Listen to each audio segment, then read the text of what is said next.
আসসালামু আলাইকুম। এইবারের ঈদের সবচাইতে হাইপ তোলা সিনেমা তুফান দেখেছিলাম ঈদের দ্বিতীয় দিন অর্থাৎ গতকালকে। তুফান নিয়ে কথাবার্তা বলবো। তুফান আসলে কি পয়সা উসুল সিনেমা, অথবা এখন পর্যন্ত বাংলা ইন্ডাস্ট্রিতে যত সিনেমা এসছে অনেকেরই মতামত যে এই সিনেমাটা বাংলা ইন্ডাস্ট্রির সবচাইতে সবচাইতে থ্রিলার একটা সিনেমা। তো আসলে এই বিষয়টা অ্যানালাইসিস করার চেষ্টা করব, বা আমি সিনেমাটা দেখে আমার কাছে কি মনে হয়েছে, আসলে সিনেমাটা কোন লেভেলের ছিল, এখানে কোন জিনিসটা আমাদের নতুন করে রায়হান রাফি দিয়েছে এবং শাকিব খান থেকে আমরা নতুন করে কি পেয়েছি। প্রথমে যে জিনিসটা আসা যাক, বাংলা সিনেমার সবচাইতে একটা খারাপ দিক ছিল যে নায়ক হবে একটু গুলুগালু টাইপের, অর্থাৎ ক্লিন শেপ, বা নায়ক দেখতে একটু মানে যেটাকে আমরা স্মার্ট বলি ওই টাইপের স্মার্ট হবে। কিন্তু আমরা যেটা দেখে আসছি কয়েক বছর ধরে অন্যান্য ইন্ডাস্ট্রিগুলোতে, সেখানে নায়কের ভিতরে আসলে নায়কের যে ক্যারেক্টারটা থাকবে সেই অনুযায়ী তার চেহারার কাটিংটা থাকবে। তুফান সিনেমাতে শাকিব খানকে একেবারে নতুন একটা লুকে দেখা গেছে, যেই লুকে এর আগে বাংলা সিনেমাতে কোন নায়ককে দেখা যায় না। হয়তো অনেকেই বলবে চুল বড় অনেক নায়ককে দেখা গেছে, ইভেন শাকিব খানের অনেক ছবিতেও শাকিব খানের চুল বড় ছিল, বাট চুল বড়টা এখানে ম্যাটার না। এখানে সবচেয়ে বড় ম্যাটার যেটা হলো, শুধু চুল বড় এই জিনিসটা ম্যাটার করে না। চুল বড়, তার ড্রেস আপ, তার কস্টিউম, তার কথার ধরন, তার চলাফেরার স্টাইল, তার সিগারেট ফোকা, তার গুলি ধরার যে স্টাইল, এইগুলা আসলে আসলে আসলে একেবারে নতুন ছিল। এর আগে কোনো বাংলা সিনেমায় এরকমটা কোনো নায়ক এবং কোনো ডিরেক্টর দেখাতে পারে নাই, যেটা শাকিব খান এবং রায়হান রাফি এই সিনেমাতে দেখাইছে। এখন একটা ব্যাপার, আমরা শাকিব খানকে অনেকেই বলে যে শাকিব খানের মুভি কে দেখে ওইসে। ভাই, বাংলা ইন্ডাস্ট্রিতে বর্তমানে শাকিব বাদে ইন্ডাস্ট্রি টিকানোর মতো কোনো নায়ক এখন অব্দি মাঠে নেই। সো শাকিব খান যেটা দেখাইছে তার সেরাটা দিয়ে সে এই সিনেমাতে অভিনয় করছে। এখন আমরা সেই সিনেমার কাহিনীতে, অনেকেই এই সিনেমাকে কপি বলে। আসলে এটাকে কপি, হ্যাঁ আপনি কপি বলতে পারেন সিনেমাতে, সিনেমার কাহিনীকে কপি বলা যায় না। বাট সিনেমার যে স্টাইল, যেই লুকিং, যে ডায়লগ, এইগুলো হয়তো কোনো সিনেমা থেকে ইন্সপায়ার হয়ে বা ওই ক্যাটাগরির করার চেষ্টা। এখন একটা জিনিস ওই ক্যাটাগরির করার চেষ্টা মানে ওইটা আসলে ওইটাকে নকল করা না।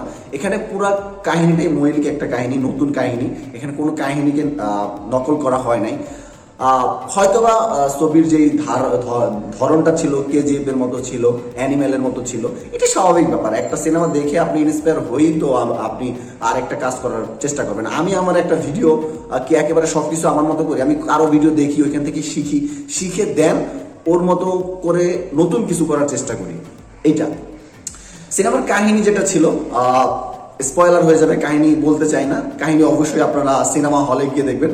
তবে আমি শিওর এই সিনেমা যে দর্শক একবার দেখবে, যেহেতু এই সিনেমার 2 আসতেছে, ওই দর্শক অবশ্যই অবশ্যই এই সিনেমার 2 দেখতেই হবে। না হয় তার মনের মধ্যে একটা উত্তাপ থেকে যাবে যে আসলে পরে কি হলো, পরে কি হলো।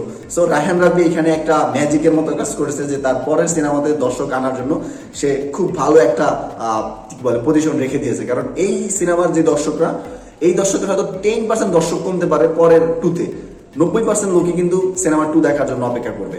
এবার আসা যাক সিনেমাগ্রাফি নিয়ে তো আসলে বলার কিছু নাই, জাস্ট অসাধারণ অসাধারণ সিনেমাগ্রাফি। মনে হচ্ছে যে হলিউড বলিউডের কোনো সিনেমা দেখতেছি, জাস্ট অসাধারণ।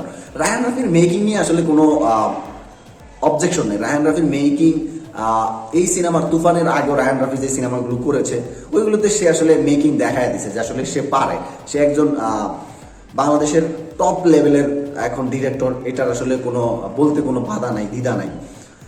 সিনেমার গানগুলোতে যদি আসি, আমরা সিনেমার গানগুলো হয়তো আমরা সবার প্রথমে যে গানটা পাইছি সেটা হলো লাগে উড়াদুরা।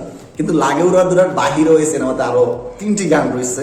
একটা হচ্ছে 19 তারিখ অর্থাৎ আজকে আপলোড দেবে যে গান, দুষ্ট কোকিল। অসাধারণ অসাধারণ গানটা। সিনেমা হলে যখন গানটা প্লে হয় সকল দর্শকের যে ক্রেজিনেস জাস্ট ভাবা যায় না। তারপরে যেই গানটা আমার কাছে সবচেয়ে সবচেয়ে ভালো লেগেছে, হাবিব ওয়াহিদের একটা গান সিনেমাতে দেখায়, জাস্ট ওই গানটা যখন প্লে হবে আপনি অন্য লেভেলে চলে যাবেন ভাই। সিনেমা হলে আমি 100% শিওর ওই গানের সাথে সাথে আপনিও উড়ে যাবেন। এখন পর্যন্ত একটাই সিনেমা দেখা, তুফানের মতোই ছিল, ভালো ছিল, দুর্দান্ত ছিল।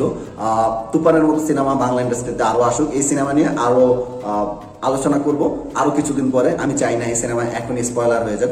অবশ্যই সিনেমা হলে যাবেন, তুফান দেখবেন, বাকি যে ঈদের সিনেমাগুলো আছে সেইগুলো দেখবেন, দেখে কম্পেয়ার করবেন। বাংলা ইন্ডাস্ট্রি আসলেই অনেক দূরে এগিয়ে যাচ্ছে। সবাই ভালো থাকবেন। আসসালামু আলাইকুম।